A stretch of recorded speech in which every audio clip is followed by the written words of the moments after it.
It's the idea, not that you don't love other people and you don't care about other people, but you have to care less about what they think of you in that moment of failure. There's always gonna be a naysayer. There's always gonna be someone to point out a mistake, and that happens to me every single day. It hurt to be told I was silly, stupid, naive, pick your adjective.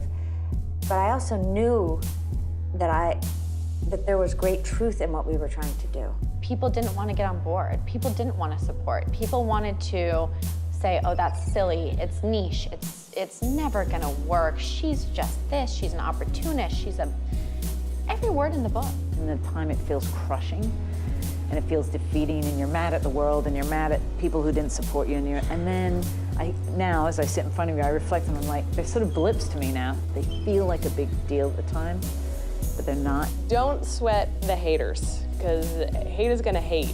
And between social media and Glassdoor and all these things that you can read, now I think just staying focused on the long term and the vision and the mission and knowing that in my heart and in my head, I am making decisions that I think are right for this company and the people around me that are running it, and just staying true to that.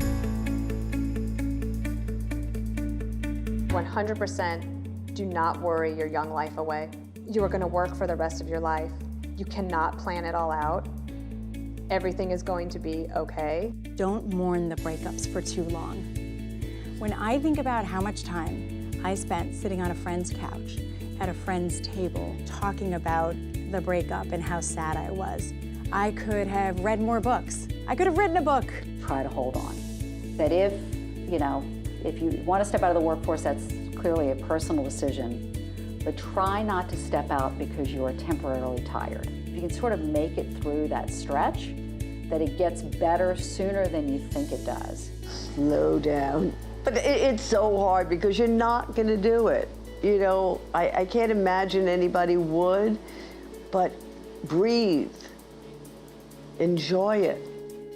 I would say do everything exactly the same that you're doing, because one day you're gonna be really happy you did it all this way. I just wish you didn't have to freak out about it so much along the way, but that's probably what'll make you who you are, so just go ahead and freak out on the you at 40.